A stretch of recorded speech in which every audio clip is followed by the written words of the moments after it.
pessoal, dando prosseguimento a essa disciplina, Fundamentos da Docência. Vamos trazer aqui agora nessa videoaula de hoje a docência, trabalho, profissionalização e identidade do professor. Então, uma parte do conteúdo programático para a gente discutir, pensar a docência. Então, aqui eu trago já para a gente já refletir o que é docência. É importante a gente compreender a docência como uma profissão. É uma profissão que é regulamentada, que tem base legal que a sustenta, então é uma profissão. Porque senão a gente cai no erro de compreender a docência como um bico, como uma semiprofissão.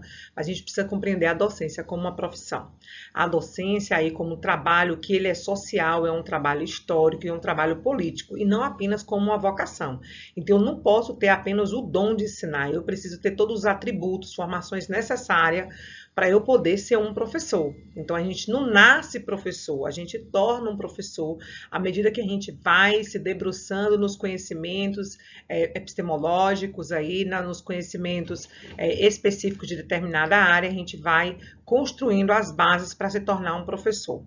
E essa profissão docente, ela surge com uma demanda social. Porque o que o professor faz? Ele pega os elementos de uma cultura e ele escolariza esses elementos dessa cultura. Então, o professor ele é responsável por manter essa educação como prática social vida, que é uma prática transformadora, tá? E ela traz esse contexto também, que é histórico. Desde que os jesuítas eles chegaram ao Brasil, por exemplo, aqui tratando especificamente do nosso povo, houve aí um processo de educação da população e o professor assume esse protagonismo. Então, é importante pensar a partir da perspectiva de não ser só uma vocação, a gente precisa ter conhecimento específicos para poder lecionar. Para ser um médico, a gente não tem que ter só vocação. Quantos aí gostam de estar medicando, passando um remedinho aqui e ali?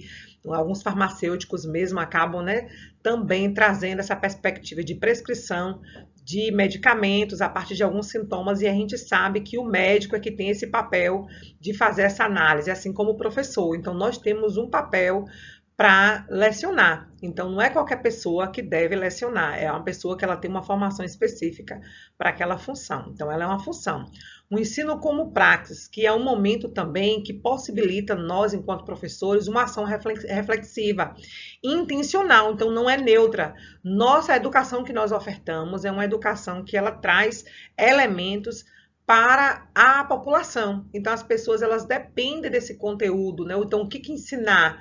Quais conteúdos eu vou priorizar em detrimento de outros? Então, eu preciso ter isso em foco para eu gerar essa transformação na sociedade. Tirar também essa centralidade do professor. Por quê? Às vezes, a própria sociedade delega o professor o papel de formação. Só que não é só o professor que tem um papel de formador. A família também tem um papel de formar os seus entes.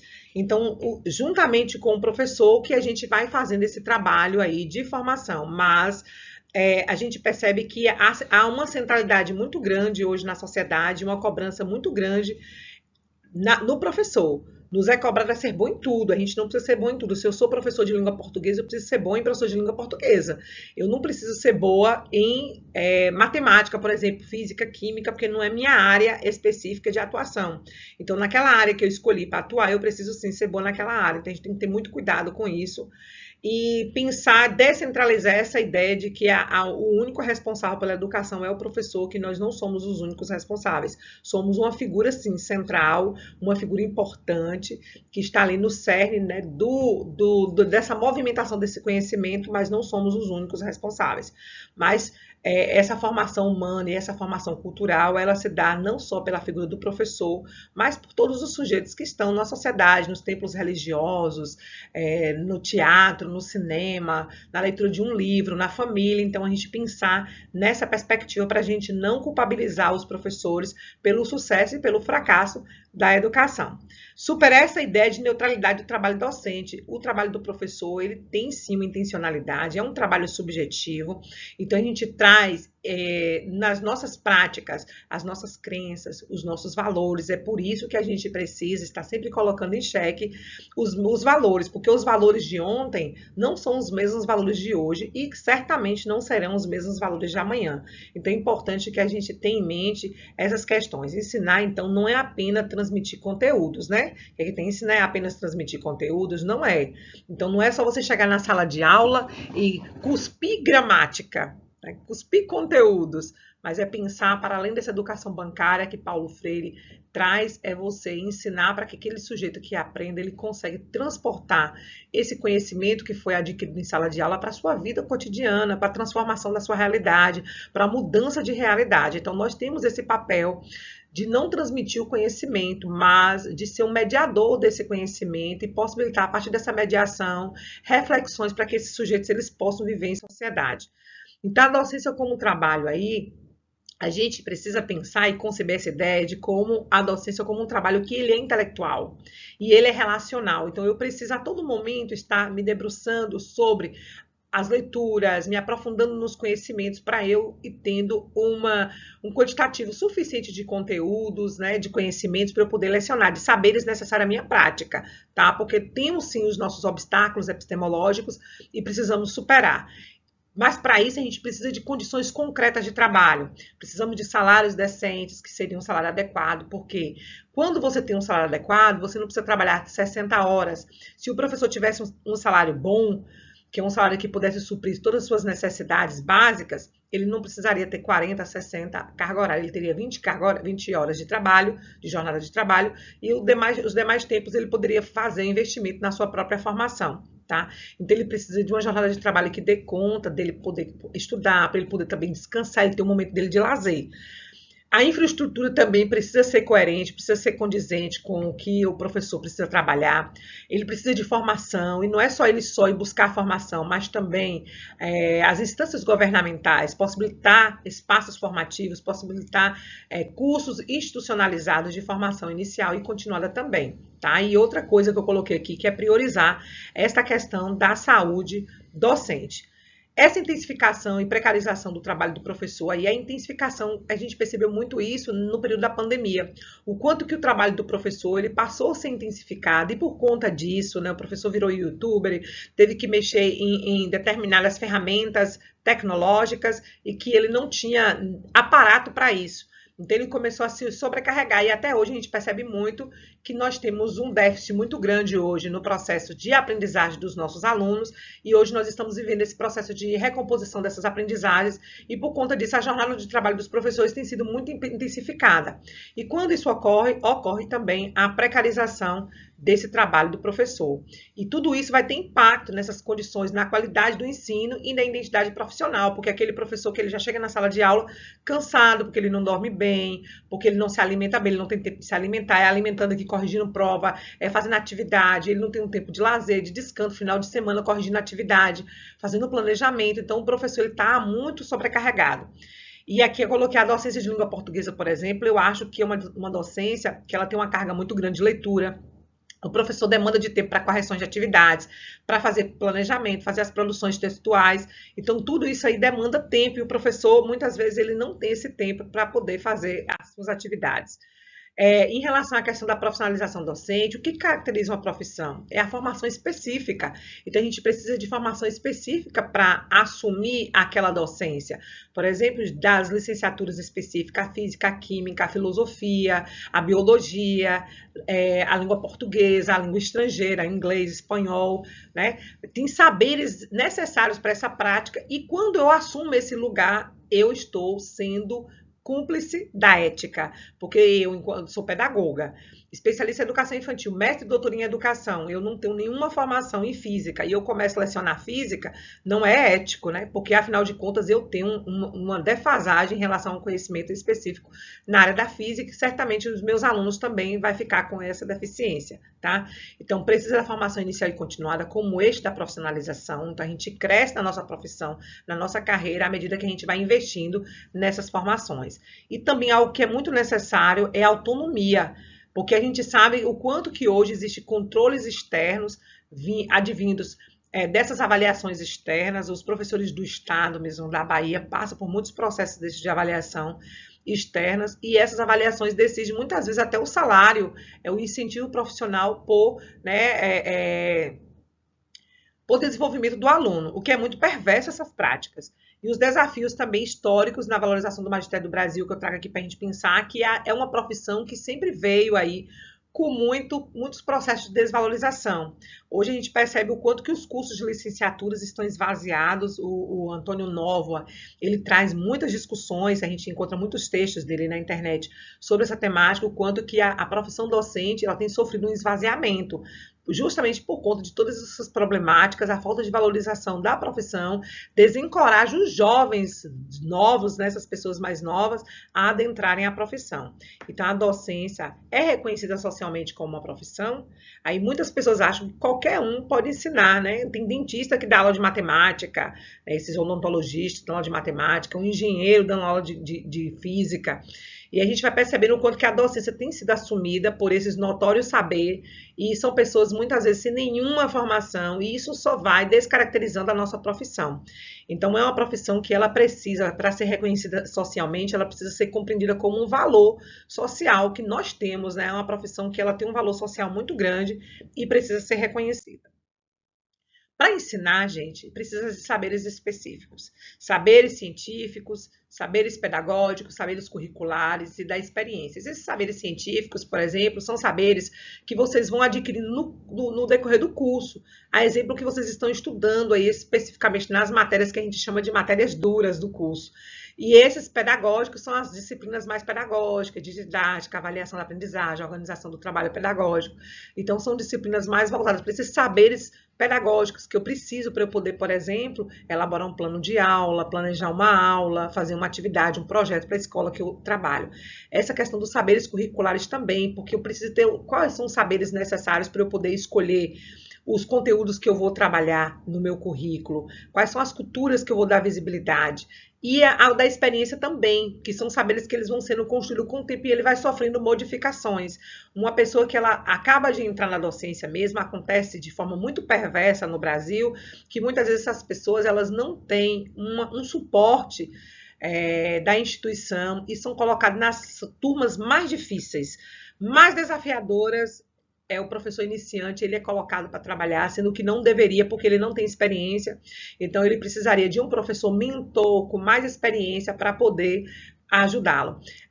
É muito claro a gente pensar isso quando um médico ele termina o curso dele de medicina. Não pega um cirurgião, um médico que termina um curso de medicina e põe ele como cirurgião para realizar uma cirurgia do coração, para realizar uma cirurgia ortopédica ou qualquer tipo de cirurgia. Ele primeiro faz aquela suturazinha simples e ele vai aprendendo essa profissão, porque são experiências que ele precisa ter para que aquela cirurgia tenha sucesso. Na educação é da mesma forma. Então a gente não pode pegar um professor que acabou de se formar e colocar em situações adversas, sendo que ele não tem experiência para saber como agir e lidar com aquela situação. A tendência é fracassar, como a cirurgia, né? O professor como produtor de saberes, não apenas como aplicador, a gente produz saberes. Então, nós estamos o tempo todo aí nessa produção de saberes. Isso é importante frisar, porque senão a gente fica naquela ideia equivocada que somos consumidores só de saberes e acaba sendo professores conteudistas que só trabalham no livro didático. Então, para além disso, somos seres pensantes. Tá? A outra questão é que a prática docente como espaço de aprendizagem profissional. Então, eu aprendo à medida que eu estou lecionando, eu estou aprendendo com esses saberes aí da experiência, né? Eu vou aprendendo aí no decorrer que eu vou lecionando. E é importante nesse processo que haja a reflexão crítica sobre a minha prática. Então, à medida que eu vou lecionando, eu preciso ir também pensando essa prática docente, tá? A docência de língua portuguesa, por exemplo, precisa de saberes linguísticos, precisa de saber literário, precisa de saber discursivo, precisa de saberes pedagógicos, e vocês vão saber muito mais do que eu, que não sou da área aí, quais são os saberes que são necessários para a docência de língua portuguesa, ou de língua espanhola, né, inglesa, etc. E a identidade do professor, gente, como é construída, né? Essa identidade docente, ela é um processo. Ela é construída a partir do individual, mas também do coletivo. À medida que eu vou trabalhando, já começa sendo forjada muitas vezes antes de iniciar até o processo da formação inicial. Quantas pessoas aí elas são de religião e lá nessa religião elas trabalham lá dando aula na educação, na escola bíblica dominical, e ela já começa ali trabalhando a identidade docente dela. E aí, quando ela adentra a universidade, nessa formação inicial, ela vai construindo os saberes necessários, os conhecimentos, né, as experiências, e ela vai ali forjando ali uma identidade de um professor, que pode ser um professor reflexivo, um professor pesquisador, aquele professor inquieto, tá? Então, ele é um processo que ele é influenciado aí pela nossa trajetória, pela nossa formação, pelo contexto que nós estamos inseridos. Não só de trabalho, eu coloquei de trabalho, mas também um contexto social, cultural, né, pessoal. E há tensões aí nesses contextos, entre o que é o ideal de professor e a realidade da escola. Então, muitas vezes a gente projeta uma escola com um ideal, mas quando a gente chega lá, se depara com algumas situações adversas. Então, ser professor está aí entre essa resistência de ser professor, mas também esse compromisso que ele precisa assumir e da esperança que é trabalhar a partir dessa esperança, né? Quando alguém começa a se sentir que é professor, é fantástico isso, a gente percebe, eu vejo muito quando os alunos vão para o estágio supervisionado, eles voltam assim encantadas, porque eles estão tendo essa oportunidade ali, a gente percebe a consolidação da identidade desse professor. E os desafios dessas docências aqui contemporânea, que a gente percebe o quanto que é uma desvalorização social da nossa profissão, essa sobrecarga de trabalho, porque muitas pessoas não querem ir justamente porque tem uma sobrecarga, os professores acabam adoecendo, bruxismo, síndrome de burnout, insônia, pressão alta, taquicardia, ansiedade, depressão, tantos problemas que podem surgir, né, no decorrer, porque a gente lida com conflito o tempo inteiro, de aluno, de família, de colegas de trabalho, enfim, tá? Então, os desafios também da inclusão, da diversidade das tecnologias vieram assim, trazendo muitas situações desafiadoras para os professores e que tem provocado os professores a mudar as estratégias, mudar as rotas, né?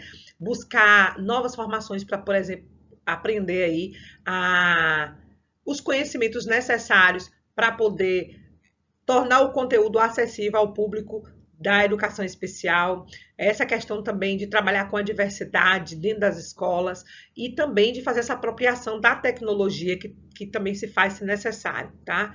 E a gente percebe também que diante de todos esses desafios acontece muito o abandono da profissão. Muitos professores acabam abandonando e aqueles que permanecem vai vivendo umas fases. Tem um livro do Huberman que ele vai falar de ciclo de vida docente, tem Ferreira também, Lúcia Gracia Ferreira, que trabalha a questão da carreira docente, e a gente sabe que o professor ele vai vivendo fases, então o início da carreira é sempre muito desafiador, até o professor conseguir a experiência e ele conseguir equilibrar aí entre os conteúdos que ele precisa selecionar, entre o controle da sala de aula, entre as relações interpessoais que ele vai poder, né, estar estabelecendo no cotidiano, então há muitos fatores aí que vai colaborando. E aí eu coloquei essa pergunta, por que ainda escolher ser professor? E eu digo para vocês, eu escolhi ser professora e foi a melhor decisão da minha vida. Eu sou muito feliz, a gente tem contato com muitas pessoas e eu acho que do mais bonito de tudo é você encontrando depois os seus alunos e você percebendo ali a somatória de tudo que você fez por ele e a realidade da vida dele sendo transformada. Então, alunos que vêm de situações bem difíceis economicamente conseguem uma ascensão social e você saber que você contribuiu para aquela história, são sonhos que a gente ajuda. Então, ser professor é possibilitar sonhos, é ajudar a construir sonhos, é ajudar a construir pontes. Muitas pessoas vivem ilhadas e nós, enquanto professores, com as ferramentas que temos, conseguimos construir pontes e chegar até essas pessoas, tirar essas pessoas desses lugares ilhados e trazer essas pessoas para o âmbito social.